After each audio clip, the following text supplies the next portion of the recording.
तो स्वागत है आपको दोस्तों एक बार फिर से स्टडी नामक यूट्यूब चैनल पे। मैं कृष्णांडिल आज आपके लेके आ गया हूँ एक नया वीडियो उसी चैप्टर पे। और जो मेरा चैप्टर है वो ड्रेनेज। इसके पहले मैंने पढ़ा दिया what is the intro of drainage, मतलब इंट्रो पढ़ा दिया ड्रेनेज का। फिर मैंने आपको पढ़ाया कि what is the Himalayan reverse, ठीक ना। फिर पेनिनसुलर रिवर्स, ठीक। अब मैं पढ़ाऊंगा आपको क्योंकि मैं टॉपिक वाइज पढ़ा रहा हूँ हर चीज, और ये सब पता है आपको ड्रेनेज चैप्टर का है, ठीक ना। एनसीईआरटी के 9th के ड्रेनेज चैप्टर का है, ठीक है। तो अब हमारा जो अगला टॉपिक है उसके बारे में पढ़ेंगे, द इंडस रिवर सिस्टम। क्या है? The Indus river system. तो अगर आप इस चैनल पे नए हैं तो सब्सक्राइब करें, बेल आइकन प्रेस कर दें, क्योंकि मैं आपके लिए ऐसे वीडियो लाता रहता हूँ। लाइक कर दें ज्यादा से ज्यादातर, और शेयर करें ज्यादा से ज्यादातर, और कमेंट करें अगर आपको कोई डाउट है। तो इसी के साथ आप हमारे इस वीडियो में बने रहें और इस वीडियो को पूरा देखें।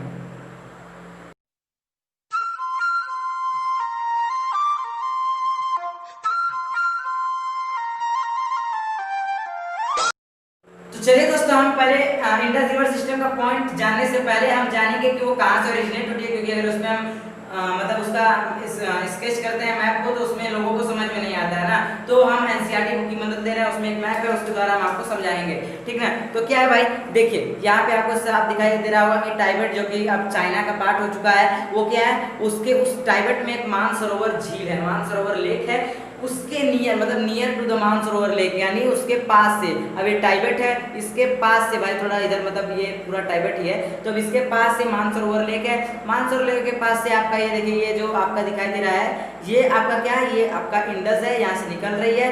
निकलने के बाद ये लद्दाख से एंटर कर रही है। फिर ये लद्दाख से एंटर करने के बाद ऐसे आ रही है, इसकी कुछ यहाँ पे आपका कुछ ट्रिब्यूटरीज है जो इनको जोड़ रही हैं। अब इधर जा रही है, तो यहाँ पे कुछ नाम दिए हैं, मुख्य बल्टिस्तान और गिलगिट, वो मैं आपको वीडियो में पढ़ाऊंगा। अब देखिए क्या है, यहाँ पे ऐसे आई, लद्दाख से एंटर की, फिर अब आपका ये चाइना में चली गई, अरे सॉरी पाकिस्तान में चली गई। तो ये तो हम समझ गए कि कहाँ से ओरिजिनेट हुई, near to the Mansarovar lake and enter in the Pakistan, मतलब enter in Ladakh in India. फिर उसके बाद आपका चली जाती है ये पाकिस्तान में। तो अब हम इसको पॉइंट से समझेंगे कि इसके इसके मतलब इसके अंदर पॉइंट्स क्या है। चलिए दोस्तों, हम पढ़ेंगे पॉइंट वाइज किसके बारे में, इंडस रिवर सिस्टम के बारे में, यानी सिंधु जो नदी है उसके बाद उसका जो सिस्टम है उसके बारे में हम विस्तृत ढंग से पॉइंट के माध्यम से हम पढ़ेंगे। तो पहला पॉइंट हमारा, पहला पॉइंट की ओर बढ़ते हैं। हमारा पहला पॉइंट क्या है, rises in Tibet near Mansarovar lake. मैंने आपको मैप के माध्यम से भी समझाया कि मानसरोवर लेक से निकलती है, मतलब मानसरोवर लेक से नहीं निकलती, मानसरोवर लेक के पास से निकलती है, जो कि कहाँ पे है, मानसरोवर लेक टाइबेट में है, ठीक है। टाइबेट के मानसरोवर लेक के पास से निकलती है और इंडिया में फिर आगे जाके इंटर हो जाती है। अब क्या है, it इंटर्स India in Ladakh from gorge, ठीक ना। अब ये क्या है, मैंने बताया कि बाद में आगे जाके इंटर होती है, फिर कहाँ वो इंटर होती है, लद्दाख में आपकी भारत में इंटर हो जाती है, यानी घुस जाती है भारत के अंदर। अब क्या है, फिर यह यहाँ पे लिखा है फ्रॉम जॉर्ज। जॉर्ज मतलब क्या होता है, सॉरी फ्रॉम गॉर्ज। गॉर्ज का मतलब क्या होता है कि जब नदी पहाड़ी, मतलब पहाड़ी इलाकों में बहती है, तो वो अपने साथ वो बहुत इरोजनल एक्टिविटी करती है और अपने साथ बहुत सेडिमेंट लेके बहती है। फिर वो जब वैली के बीच में से बहती है, जब वी शेप के वैली के बीच में से बहती है, तो वो जैसे जैसे आगे बढ़ती जाती है, तो अपना जो बेड है, ठीक ना, जो अपना बेड है उसको गहरा करते जाती है, ठीक ना। यानी वो नदी गहरी होती जाती है, एक तरह से कर सकते हैं आगे जाते, ठीक ना। फिर वो क्या करती है, फिर वो जैसे जैसे वैली के पास पहुंचेगी, तो वैली को वहां से तो उसको गहरा करना है भाई। तो जब उसको गहरा करना है तो उसको अपना सेडिमेंट्स हटाना होगा। जब उसको अपने आप को गहरा करना है तो उसको अपना सेडिमेंट्स हटाना होगा। तो वो सेडिमेंट्स क्या करती है, जब वैली के पास जाती है तो वो सेडिमेंट्स क्या करती है, वैली जैसे आपका ऐसे वैली है, ठीक है, ऐसे मतलब ये ऐसे ना वैली होता है, तो आपका ऐसे वैली, अब इधर से नदी आ रही है, ठीक, इधर से ऐसे आ रही है, तो क्या करेगी, इधर आपका सेडिमेंट्स पूरा एक वॉल की तरह डिपॉजिट कर देगी, ठीक ना। वॉल की तरह आपका ऐसे ऐसे पूरा सेडिमेंट आपका एक वॉल की तरह, वॉल मतलब दीवार की तरह उस वैली के, जैसे आपका वैली ऐसे है तो यहाँ पे इस पे पूरा डिपॉजिट कर देगी अपना सेडिमेंट, और वो वहां से गहरी हो जाती है, एक तरह से आप कर सकते हैं, ठीक है। तो ये हो गया कि ये सेडिमेंट डिपॉजिट करती है और ये गॉर्ज का फॉर्म, मतलब फॉर्म गॉर्ज करती है। अब क्या है, several tributaries Zanskar, Nubra, Shyok and Hansa join in Kashmir. मतलब क्या है, ये जैसे ही कश्मीर में एंटर करती है, ठीक ना, कश्मीर में एंटर करती है तो क्या होता है, ये इसके ट्रिब्यूटरीज आपने पढ़ा है। ट्रिब्यूटरीज क्या होता है भाई? ट्रिब्यूटरीज सहायक नदी, कुछ छोटी छोटी नदियां होती हैं जो कि बड़ी नदियां में आके अपना पूरा वाटर सेडिमेंट सब उसमें धकेल देती हैं या फिर सारा उसमें विलीन कर देती है अपना पानी और आपका क्या पानी और आपका सेडिमेंट्स। तो ये और फिर वो आगे वो जो मेन नदी है फिर वो उसको लेके बहने लगती है।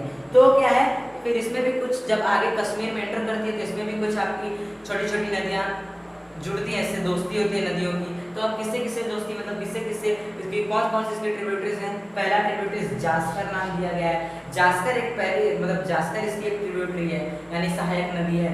फिर एक इसकी नुब्रा है, नुब्रा इसकी एक सहायक नदी है। शोक है, शोक नहीं शोक भी इसकी एक ट्रिब्यूटरी है। और इसमें हुंजा भी एक ट्रिब्यूटरी है जो कि कश्मीर में ज्वाइन करती है, ठीक ना, हुंजा भी। और ये चारों जो है आपको कश्मीर में मेन ट्रिब्यूटरीज जो है ज्वाइन करती हैं। अब क्या है, Indus flow through Baltistan and Gilgit and emerge the mountain at Attock, ठीक है, अटैक नहीं वो अटॉक है, अटॉक ओ। तो Indus flow through Baltistan and Gilgit यानी जहाँ पे पीओके था पहले, अभी तो पीओके नहीं है, ठीक ना, क्यों? हाँ, पहले जहाँ पीओके था अब इसलिए पीओके वहाँ पे नहीं क्योंकि उसको यूनियन टेरिटरीज बना दिया गया, ठीक है, कि वहाँ मतलब पाकिस्तान ज़्यादा हिंसक रूप से वहाँ पे अपना रौब जमाता था तो वो वहाँ पे उसको यूनियन टेरिटरी बना दिया गया। तो अब उसी यूनियन जहाँ पीओके था पाकिस्तान ऑक्युपाइड कश्मीर था, वहाँ पे से भी नदी गुजरती थी, ये इंडस वहाँ से भी गुजरती थी। और कौन कौन से दो जगहों से गुजरती थी? बल्तिस्तान एंड गिलगिट, बल्तिस्तान और गिलगिट से वहाँ से गुजरती है। अब क्या है, and emerge the mountain at Attock, फिर यह एक माउंटेन यानी पहाड़ कहेंगे, वहाँ पे क्या होता है, पहाड़ में इमर्ज यानी मिल जाती है, पहाड़ में मिल जाती है। और किस जगह में, मतलब ये तो बल्तिस्तान और गिलगिट में जाती है, अब ये मत समझिएगा कि बल्तिस्तान और गिलगिट में माउंटेन में इमर्ज हो जाती है, ये इमर्ज होती है कहाँ पे? एटॉक में, एटॉक एक जगह का नाम है, वहाँ पे ये आपका माउंटेन में इमर्ज हो जाती है, ठीक है, मिल जाती है उसमें। अब क्या है, Sutlej, Beas, Ravi, Chenab, Jhelum join together to enter the Indus near Mithankot in Pak लिखा है वो मतलब पाकिस्तान, यानी क्या हो गया, इसकी 5 मुख्य ट्रिब्यूटरीज इंडस की जो कि कश्मीर में जो जितनी ट्रिब्यूटरी है उसके बाद आगे जाके ये ट्रिब्यूटरीज भी इंडस में मिलती हैं। ये 5 कौन सी मेन ट्रिब्यूटरीज हैं? सतलज, ब्यास, रावी, चेनाब और झेलम, ये आपकी क्या है 5 मुख्य नदियां हैं। अब इनसे एक और चीज होता है, इनसे 5 जो पंजाब है आपका, पंजाब मतलब पंजाब के वर्ड का मीनिंग समझ लेते हैं, पंजाब नहीं था वो पंजाब होता है, तो उसको मतलब कुछ उसमें मतलब होता है ना नाम रखने के लिए भी, तो उसमें कुछ उन्होंने किया तो वहाँ पे जाब रख दिया, तो था क्या पंजाब में पन मतलब 5, दाब मतलब 2 नदियों के बीच का भाग, ठीक ना, दाब मतलब दोआब मतलब आपने पढ़ा है कि 2 नदियों के बीच का भाग। अब पंजाब या पंजाब हो जाएगा तो मतलब 5 नदियों के बीच का भाग ना, आपने पढ़ा दोआब, तो अब ऐसे पंजाब है 5 नदियों के बीच का भाग। तो अब 5 नदियां कौन कौन सी हैं जो कि पंजाब का निर्माण अपने सेडिमेंट से पंजाब का निर्माण करती हैं, वो कौन कौन सी हैं? वो हैं सतलज, ब्यास, रावी, चेनाब और झेलम। और फिर ये और क्या करती है, जब फिर join together to enter the Indus near Mithankot in Pak, फिर ये उसी समय क्या करती है, वहीं पे अब इंडस को ज्वाइन करती है। जब ज्वाइन इंडस को करती है फिर आगे कुछ ही दूर जाके जब मिठानकोट में पाकिस्तान में इंटर कर जाती है, ठीक है। तो ये हो गया कि सतलज, बीस, रावी, चेनाब से, झेलम से आपका सतलज, ब्यास, रावी, चेनाब, झेलम से आप इंटर करती है, पहले ये पंजाब का निर्माण करती है, ये ट्रिब्यूटरी है जो कि आपका इंडस में मिलती है, उसके बाद यह मिठानकोट से आपका पाकिस्तान में इंटर कर जाती है बाद में। अब क्या है, it drain in Arabian Sea east of Karachi, ठीक है, कराची में नहीं, ईस्ट ऑफ कराची। तो मैंने आपको पढ़ाया था कि ज्यादातर हिमालयन की रिवर आपकी बे ऑफ बंगाल में जाती है, गिरती है वेस्ट ईस्ट साइड में, लेकिन एक ही है मुख्य नदी है और इसकी सहायक नदी है जो कि आपका अरेबियन सी में आके गिरती है। अब वो कहाँ गिरती है? It drain in Arabian Sea east of Karachi, यानी अब आपका ये क्या है, ड्रेन इन अरेबियन सी में गिर जाती है। और कहाँ पे गिरती है? ईस्ट ऑफ कराची, ठीक ना, आपका पूर्व, कराची के पूर्व में ये गिर जाती है, कहाँ पे? अरेबियन सी में गिर जाती है, ठीक। ठीक है। और क्या है, it's total length is 2900 kilometre, यानी इसकी टोटल लेंथ कितनी है, यानी इसकी टोटल लंबाई कितनी है, वो कितनी है 2900 किलोमीटर है। और यही इसकी लंबाई दुनिया में जितनी भी लंबी नदियां हैं उनमें से इसको एक बनाती है, यानी it is the one of the largest reverse of the world. ठीक है, अब इसके बारे में हम कुछ आगे एक और चीज है उसके बारे में, वो मेन टॉपिक है, उसके बारे में हम जानते हैं।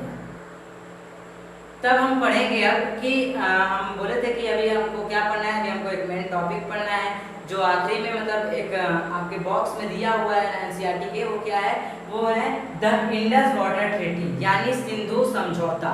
ठीक ना, सिंधु वाटर यानी सिंधु जल संधि या समझौता। तो अब उसके बारे में पढ़ लेते हैं। वो क्या है, 19 सितंबर 1960 में हुआ था। ठीक ना, 19 सितंबर 1960 में हुआ था। उसके पहले विवाद चल रहा था उसके ऊपर कि भाई, क्योंकि जब बंटवारा हुआ भारत का तो उसमें विवाद छिड़ गया, क्योंकि पानी भी सिंधु भी जाता था, तो 1960 तक सब सामान्य था। उसके बाद 1965 से आपका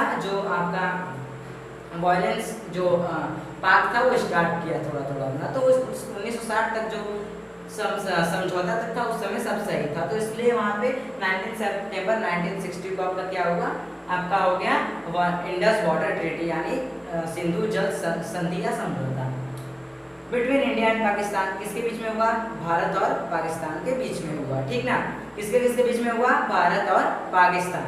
अब क्या है कि कौन कौन मतलब इस पे साइन हस्ताक्षर कौन कौन किया उस चीज पे, prime minister of India Jawaharlal Nehru, president of पाक आयूब खान, यानी भारत के प्रधानमंत्री तत्कालीन उस समय के प्रधानमंत्री कौन थे, जवाहरलाल नेहरू थे। और किसने साइन किया था उस पे, उस ट्रीट पे किसने साइन किया था, प्रेसिडेंट ऑफ पाक, यानी पाक के राष्ट्रपति ने, जो कि कौन था, आयूब खान थे। ठीक ना, अब क्या है, इंटरनेशनल वर्ल्ड बैंक, ठीक ना, यानी क्या है, जो इसके बीच में मध्यस्थता जो कौन था, वो था इंटरनेशनल वर्ल्ड बैंक, यानी इंटरमीडिएट वर्ल्ड बैंक। कौन इसमें वर्ल्ड बैंक जो था विश्व बैंक के मध्यस्थ थे, वो था वो इंटरनेशनल वर्ल्ड बैंक। अब क्या है, भारत इसका कितना परसेंट यूज करेगा भाई, सिर्फ भारत इसका 20% यूज कर सकता है। ठीक ना, उसके अलावा भारत उसका यूज नहीं कर सकता है।